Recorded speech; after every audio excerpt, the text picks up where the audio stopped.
जय विष्णुदेवाय नमः। विष्णु भगवान की जय।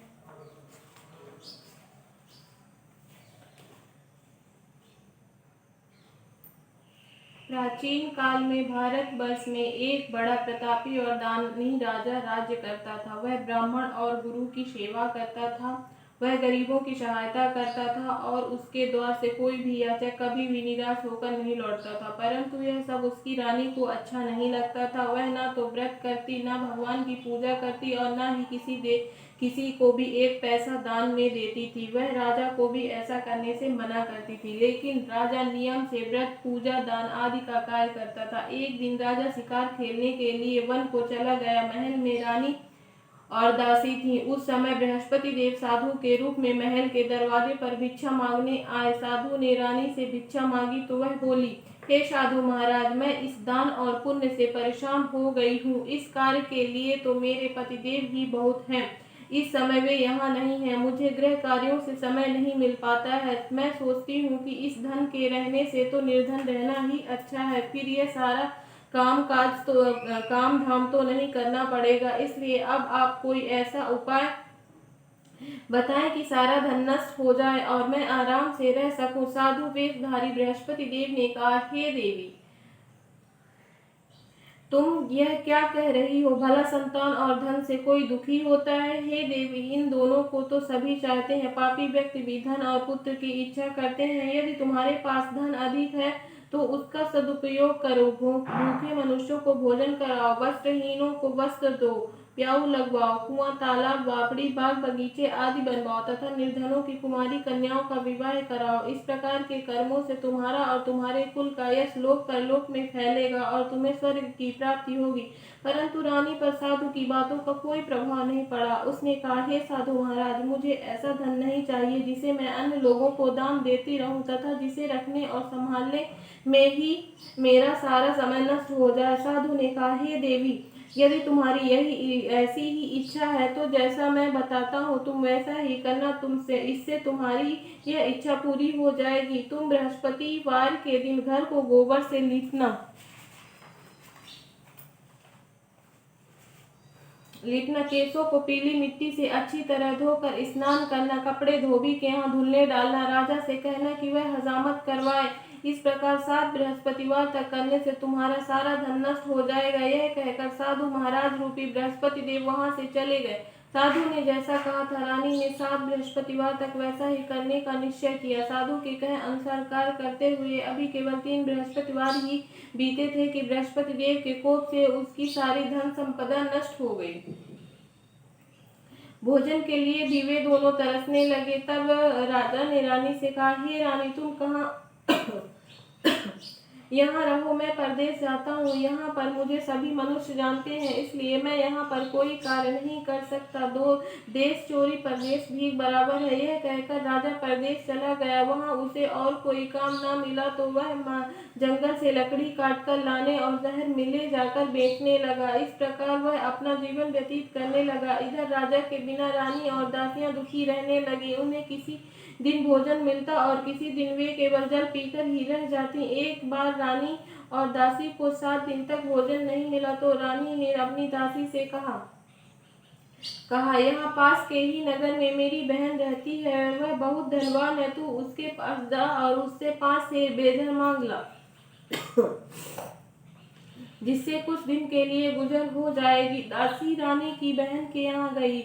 उस दिन बृहस्पतिवार था। रानी की बहन उस समय बृहस्पति देव की पूजा कर रही थी। दासी ने रानी की बहन से कहा, हे रानी, मुझे आपकी बहन ने भेजा है, मुझे 5 सेर बेजर दे दो। दासी ने कई बार कहा, परंतु रानी की बहन ने कोई उत्तर नहीं दिया, क्योंकि वह उस समय बृहस्पतिवार की व्रत कथा सुन रही थी। जब रानी की बहन ने दासी को कोई उत्तर नहीं दिया तो वह दुखी होकर लौट गई। लौटकर उसने रानी से कहा, हे रानी, आपकी बहन बहुत ही घमंडी स्त्री है, वह छोटे लोगों से बात ही नहीं करती। मैंने उससे कहा तो उसने कोई उत्तर नहीं दिया, मैं वापस चली आई। रानी बोली, इसमें उसका कोई दोष नहीं है। बुरे दिनों में कोई सहारा नहीं देता, अच्छे बुरे का पता विपत्ति के समय ही चलता है। है, यह सब हमारे भाग्य का दोष है। इधर जब रानी की बहन कथा सुनकर उठी तो उसने सोचा कि मेरी बहन की दासी आई थी, परंतु व्रत की कथा सुनने के कारण मैं उससे नहीं बोली, इससे वह बहुत दुखी हुई होगी। वह अपनी बहन के घर गई और बोली, हे बहन, जब तुम्हारी दासी गई थी तब मैं बृहस्पति बार के व्रत की कथा सुन रही थी। जब तक कथा होती है तब तक ना तो वहां से उठते हैं और ना ही बोलते हैं, इसलिए मैं नहीं बोली। अब तुम बताओ कि तुमने दासी क्यों भेजी थी? रानी बोली, बहन, मेरे घर अनाज नहीं था, इसलिए मैंने दासी को तुम्हारे पास 5 सेर बेजा लेने के लिए भेजा था। रानी की बहन ने कहा, बहन, बृहस्पति देव सबकी मनोकामना पूर्ण करते हैं, फिर जाकर देखो, शायद तुम्हारे घर में अनाज रखा हो। यह सुनकर दासी ने घर के अंदर जाकर देखा तो वहां उसे एक घड़ा बेजा से भरा हुआ मिल गया। उसे बहुत हैरानी हुई, क्योंकि वह पहले भी एक एक बर्तन देख चुकी थी। उसने बाहर आकर रानी को इस बारे में बताया। दासी ने अपनी रानी से कहा, हे रानी, देखो, वैसे भी अन्न के अभाव में तो हम रोज ही व्रत करते हैं।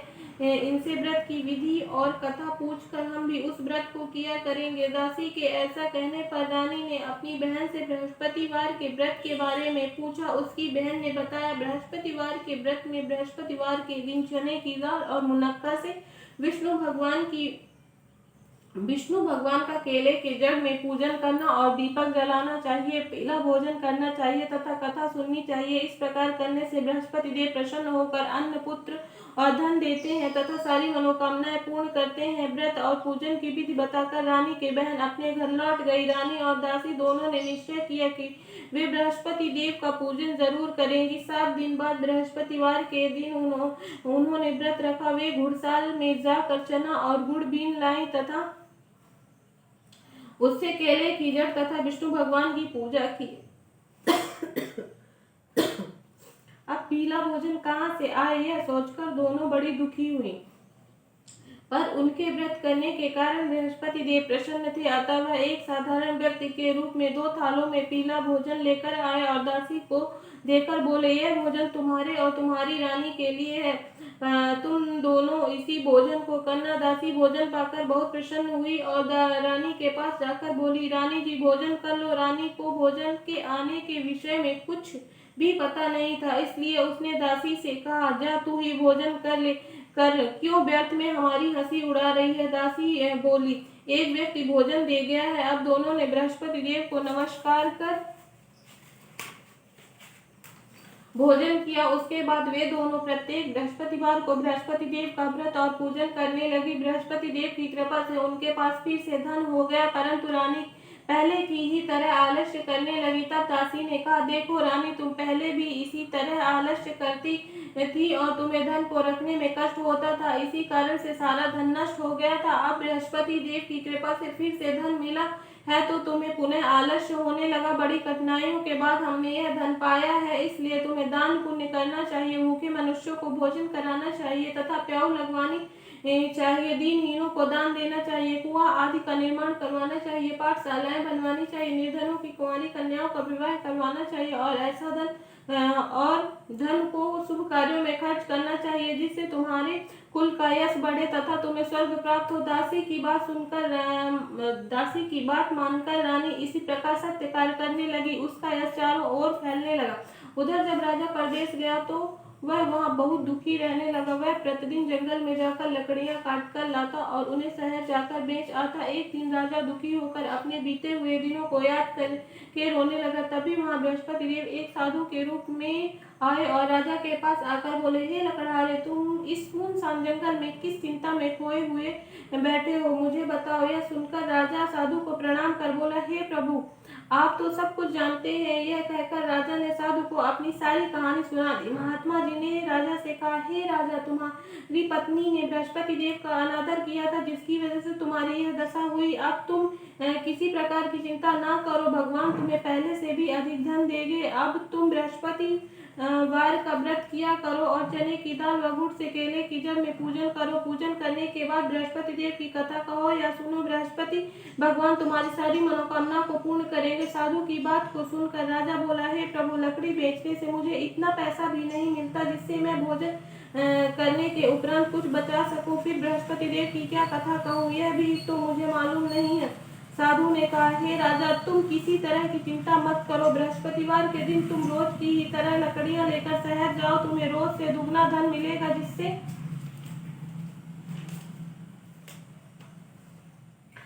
तुम अच्छी तरह से भोजन कर सकोगे तथा उससे बृहस्पति देव की पूजा का सामान भी आ जाएगा। बृहस्पति देव की कथा इस प्रकार है। बृहस्पति देव की कथा। प्राचीन काल में एक बहुत ही गरीब ब्राह्मण रहता था। उसके कोई संतान नहीं थी। वह नित्य पूजा पाठ करता था, लेकिन उसकी स्त्री बहुत मलिन स्वभाव की थी। वह न तो स्नान करती और न ही किसी देवी देवता का पूजन करती थी। वह सुबह उठते ही सबसे पहले भोजन करती, बाद में ही कोई अन्य कार्य करती। इससे वह ब्राह्मण बहुत दुखी रहता था। वह पत्नी को बहुत समझाता, पर वह कुछ नहीं सुनती थी। भगवान की कृपा से ब्राह्मण की पत्नी के एक कन्या उत्पन्न हुई। बड़ी होने पर वह कन्या नित्य प्रातः स्नान करके भगवान विष्णु की पूजा करती और बृहस्पतिवार का व्रत भी करती। पूजा समाप्त कर विद्यालय जाती तो अपनी मुट्ठी में जौ भरकर ले जाती और विद्यालय के मार्ग पर डालती जाती। वे सारे जौ सोने के हो जाते तो विद्यालय से लौटते समय उन्हें बीन कर घर ले आती। एक दिन वह बालिका उन सोने के जौ को सूप में फटक कर साफ कर रही थी। तभी उसके पिता ने कहा, बेटी, सोने के जौ को फटकने के लिए तो सूप भी सोने का ही होना चाहिए। अगले दिन बृहस्पतिवार था। उस बालिका ने व्रत रखा और बृहस्पति देव से प्रार्थना की, हे प्रभु, यदि मैंने सच्चे मन से आपकी पूजा की है तो मुझे सोने का सूप दे दो। बृहस्पति देव ने उसकी प्रार्थना को स्वीकार कर लिया। प्रतिदिन की तरह वह बालिका जौ फैलाती हुई विद्यालय चली गई। विद्यालय से लौटकर जौ बीनते समय उसे बृहस्पति देव की कृपा से सोने का सूप मिल गया। उसे घर लाकर वह उससे जौ साफ करने लगी। एक दिन वह कन्या सोने के सूप में उन सोने के जौ को साफ कर रही थी। उसी समय उस नगर का राजकुमार वहां से गुजरा। इस कन्या के रूप में शील और गुणों को देखकर वह उस पर मोहित हो गया। राजमहल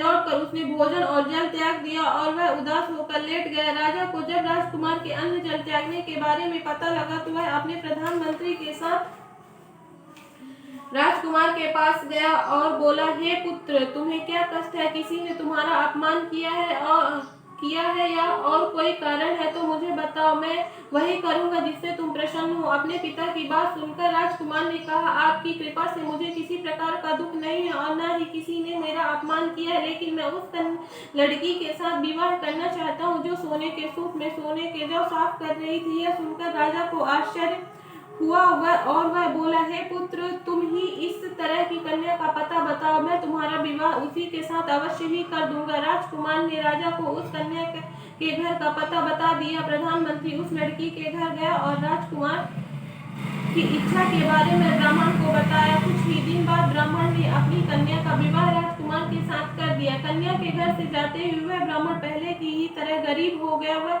अब भोजन के लिए अन्न भी बड़ी कठिनाई से मिल पाता था। एक दिन दुखी होकर ब्राह्मण अपनी पुत्री से मिलने गया और उसे सारा हाल बताया। कन्या ने अपने पिता को बहुत सा धन देकर विदा कर दिया। इस प्रकार ब्राह्मण का कुछ समय सुख पूर्वक बीता, लेकिन कुछ दिनों बाद फिर वही हाल हो गया। ब्राह्मण फिर अपनी कन्या के यहाँ गया और सारा हाल बताया तो उसने कहा, हे पिताजी, आप माता जी को यहाँ लिवा लाइए, मैं उन्हें वह विधि बता दूंगी जिससे हमेशा के लिए सारी गरीबी दूर हो जाएगी। ब्राह्मण घर गया और अपनी पत्नी को साथ लेकर अपनी पुत्री के पास पहुंचा तो पुत्री ने अपनी माँ को समझाते हुए कहा, हे माँ, तुम प्रातः काल उठकर सबसे पहले स्नान आदि करके विष्णु भगवान का पूजन किया करो तो तुम्हारे घर की सारी दरिद्रता दूर हो जाएगी। लेकिन उसकी माँ ने उसकी बात नहीं मानी। एक दिन उसकी पुत्री को बड़ा गुस्सा आया और उसने रात में एक खाली कोठरी में अपनी माँ को बंद कर दिया। प्रातःकाल उसे निकालकर और स्नान आदि करा के पूजा पाठ करवाया तो उस ब्राह्मण की बुद्धि ठीक हो गई। अब वह नियम से पूजा पाठ करती और प्रत्येक बृहस्पतिवार को व्रत रखती। इस व्रत के प्रभाव से ब्राह्मण और ब्राह्मणी भी बहुत धनवान और सुखी हो गए तथा बृहस्पति देवता के प्रभाव से इस लोक का सुख भोगकर वे दोनों स्वर्ग को गए। इस तरह कथा कहकर साधु देवता वहां से अंतर्ध्यान हो गए। बृहस्पतिवार के दिन राजा जंगल से लकड़ी काटकर उन्हें शहर में बेचने गया। उस दिन उसे बाकी दिनों से अधिक धन मिला। राजा ने चना गुड़ आदि लाकर बृहस्पतिवार का व्रत किया। उस दिन से उसके सारे क्लेश दूर हो गए, पर अगले बृहस्पतिवार को वह व्रत करना भूल गया। इस वजह से बृहस्पति देव उससे नाराज हो गए। उस दिन उस नगर के राजा ने एक विशाल यज्ञ का आयोजन किया और उसने अपने पूरे राज्य में घोषणा करवा दी कि कोई भी व्यक्ति अपने घर में भोजन ना बनाए और ना ही आग जलाए। सभी लोग मेरे यहाँ आकर भोजन करें। जो इस आज्ञा का पालन नहीं करेगा उसे फांसी की सजा दी जाएगी। राजा के आदेश के अनुसार राज्य के सभी निवासी राजा के भोज में सम्मिलित हुए। पर लकड़हारा थोड़ी देर से पहुंचा, इसलिए राजा उसे अपने साथ महल में ले गया। जब राजा लकड़हारे को भोजन करा रहा था तो रानी की दृष्टि उस खूंटी पर गई जिस पर उसका हार लटका हुआ था। वहां उसे हार दिखाई नहीं दिया। रानी ने सोचा कि अवश्य ही मेरा हार इस लकड़हारे ने चुरा लिया है। उसने उसी समय सैनिक बुलवाकर उस लकड़हारे को बंदी गृह में डलवा दिया। जब लकड़हारा बंदी गृह में गया तो दुखी होकर सोचने लगा कि ना जाने किस जन्म में मैंने पाप किया था जो मुझे यह दुख मिला है। वो उसी समय बृहस्पति देव साधु के रूप में प्रकट हुए और उसकी दशा को देखकर बोले, हे राजा, तूने बृहस्पति देव का व्रत नहीं किया, इसलिए तुझे ये दुख मिला है। अब तू चिंता न मत कर, अगले बृहस्पतिवार के दिन तुझे इस बंदी गृह के दरवाजे पर 4 पैसे पड़े मिलेंगे। उनसे तू बृहस्पति देव का व्रत और पूजन करना तो तेरे सारे कष्ट दूर हो जाएंगे। अगले बृहस्पतिवार के दिन उसे बंदी गृह के द्वार पर 4 पैसे पड़े मिले। राजा ने पूजा का सामान मंगवाया और कथा कहकर प्रसाद बांटा। उसी रात बृहस्पति देव ने उस नगर के राजा को स्वप्न में कहा, हे राजा, तूने जिस व्यक्ति को बंदी गृह में बंद कर रखा है वह निर्दोष है। वह एक अन्य नगर का राजा है, उसे छोड़ दे। रानी का हार उसी खूंटी पर लटका हुआ है। अगर तू उसे नहीं छोड़ेगा तो मैं तेरे राज्य को नष्ट कर दूंगा। प्रातः काल उठकर राजा ने खूंटी पर हार को टंगा हुआ देखा तो उसने लकड़हारे को बुलाकर क्षमा मांगी और राजा के योग्य सुंदर वस्त्र आभूषण देकर उसे वहां से विदा किया। इधर एक दिन रानी और दासी सोचने लगे कि ना जाने राजा किस हाल में होंगे, उनका कुछ पता नहीं है। उन्होंने बृहस्पति देव से प्रार्थना की। तब बृहस्पति देव ने रात में राजा को स्वप्न में दर्शन देकर कहा, हे राजा, उठ, तेरी रानी तुझे याद कर रही है। अब तू अपने देश को लौट जा। राजा प्रातःकाल उठकर बृहस्पति देव की आज्ञा को मानकर अपने नगर को चलने लगा। राजा जब नगर के पास पहुंचा तो उसे बहुत आश्चर्य हुआ। राजा नगर में पहले से भी अधिक बाग, तालाब, कुएं और धर्मशालाएं आदि बने हुए थे। राजा ने पूछा कि बाग और धर्मशालाएं किसके हैं। तब नगर के सभी लोग कहने लगे कि यह सब रानी और दासी ने बनवाए हैं। यह सुनकर राजा को आश्चर्य हुआ। तब जब रानी ने यह सुना कि राजा आ रहे हैं तो वह अपनी दासी से बोली, देख, राजा हमें बहुत बुरी दशा में छोड़ गए थे। वह हमारी ऐसी दशा देख कर लौट ना जाए, इसलिए तू दरवाजे पर जाकर खड़ी हो जा। रानी के आदेश पर दासी दरवाजे पर खड़ी हो गई। जब राजा आए तो उन्हें अपने साथ महल में लिवा लाई। तब राजा ने रानी से पूछा, बताओ, यह धन तुम्हें कैसे मिला। तब रानी ने उसे बताया कि हमें यह सारा धन बृहस्पति देव का व्रत करने के कारण प्राप्त हुआ है। अब राजा ने निश्चय किया कि 7 दिन बाद तो सभी बृहस्पति देव की पूजा करते हैं, पर मैं रोज दिन में 3 बार कथा कहा करूंगा तथा रोज व्रत करूंगा। अब हर समय राजा के दुपट्टे में चने की दाल बंधी रहती और वह दिन में 3 बार कथा कहता। एक दिन राजा ने सोचा कि अपनी बहन के यहाँ हो आऊं। यह सोचकर राजा घोड़े पर सवार होकर अपनी बहन के यहाँ चल दिया। मार्ग में उसे कुछ आदमी एक मुर्दे को लेकर जाते हुए दिखाई दिए। राजा ने उन्हें रोक कर कहा, अरे भैया, मुझसे बृहस्पति भगवान की कथा सुन लो। वे बोले, लो, हमारा तो आदमी मर गया है, इसे अपनी कथा की पड़ी है। लेकिन कुछ व्यक्तियों ने कहा, अच्छा, कहो, हम तुम्हारी कथा को सुनेंगे। राजा ने चने की दाल निकाली और कथा कहनी शुरू कर दी। कथा के आदि होते ही मुर्दा हिलने लगा और जैसे ही कथा समाप्त हुई वैसे ही राम राम कहते हुए वह मुर्दा उठकर खड़ा हो गया। राजा वहां से आगे बढ़ा। चलते चलते शाम हो गई। आगे मार्ग में उसे एक किसान खेत में हल चलाता हुआ दिखाई दिया। राजा ने उससे कहा, अरे भैया, तुम मुझसे बृहस्पति भगवान की कथा सुन लो। किसान बोला, जितनी देर में तेरी कथा सुनूंगा उतनी देर में 4 हरैया खेत जोत लूंगा। जा, अपनी कथा किसी और को सुनाना। राजा आगे चलने लगा। राजा के वहां से जाते ही किसान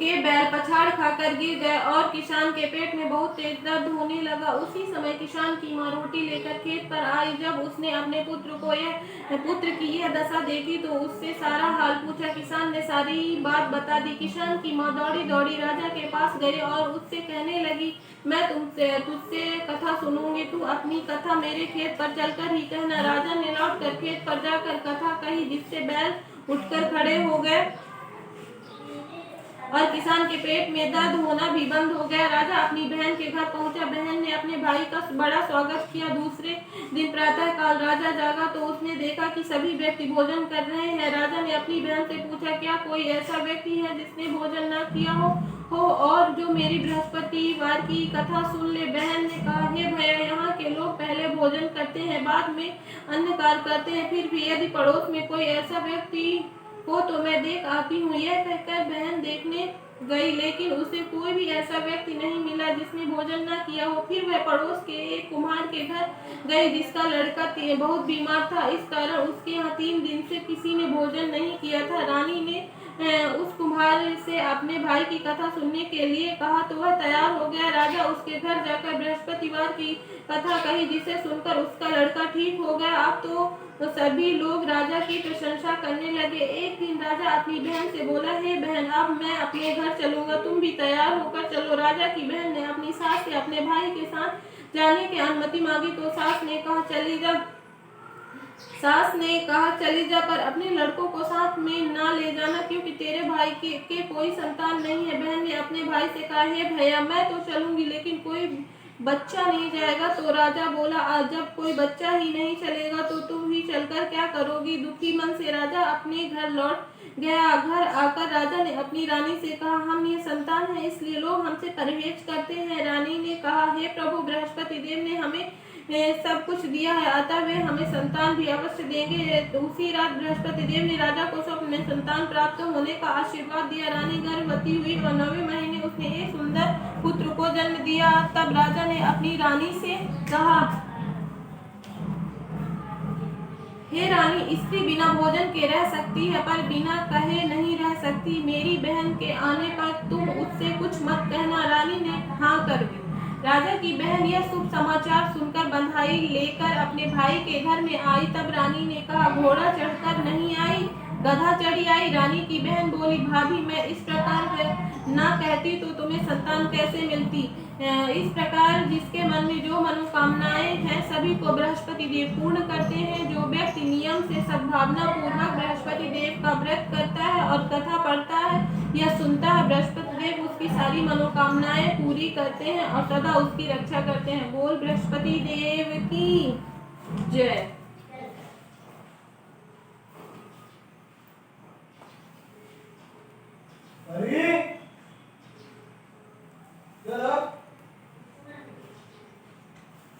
Vale, lo mandamos ya, ¿ok?